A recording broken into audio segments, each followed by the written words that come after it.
பலஸ்தீன மக்கள் பசியில கிடக்கிறாங்க. அவங்களுக்கு நாடுகள்ல இருந்து உதவி வருகின்றது, அதை கூட உள்ள நுழைய விடாமல் பசியிலும் பட்டினியிலும் சாகடிக்கின்றான்.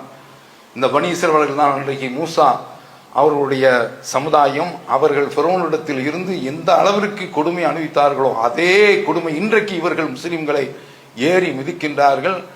இப்படி பாதிக்கப்படக்கூடிய இந்த மக்களுக்காக வேண்டி அன்றாட தொழுகையிலே நினைவு வரும் பொழுதெல்லாம் இந்த மக்களுக்காக வேண்டி பிரார்த்தனை செய்யுங்கள். உங்களுடைய பிரார்த்தனையில அந்த மக்கள் இடம்பெற தவற வேண்டாம்.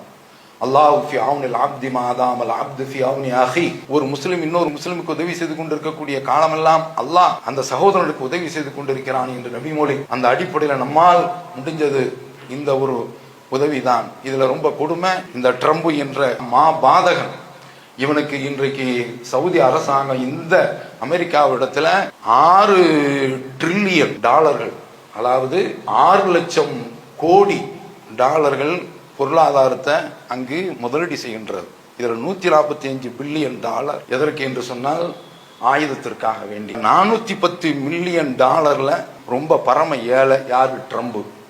அவனுக்கு ஒரு விமானத்தை, சொகுசு விமானம், உலகத்திலேயே மற்ற எந்த விமானத்திலும் இல்லாத ஒரு வசதி உள்ள அந்த விமானத்தை பரிசாக அளிக்கின்றது. ஆனால் குழந்தைகள் அன்றாடம் செத்துக் கொண்டிருக்கின்றார். கிடைக்கக்கூடிய உணவுல வரிசையில் நிற்கும் போது வானத்தில் இருந்து குண்டு மலையை பொழிகிறான்.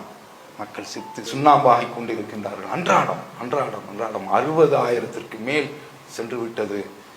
இந்த பலஸ்தீன் மக்களுக்காக வேண்டி துவா செய்வதோடு அராஜக அமெரிக்காவுக்கு எதிராகும், அதாவது ஹிரோஷிமா நாசேனாவுடைய அந்த பரப்புல எப்படி குண்டுகள் பொழியப்பட்டனோ அதை விட தாண்டி விட்டது என்று சொல்கின்றார். அவ்வளவு பெரிய குண்டு மலையை போட்டு அந்த மக்கள் நகராம இருக்கிறாங்க. அந்த மக்களுக்காக வேண்டி உளம் உருக, கண்ணீர் பெருக துவா செய்வோமாக. அல்லாஹ் நம் அனைவருக்கும் அருள் செய்வானாக. ஆகிறது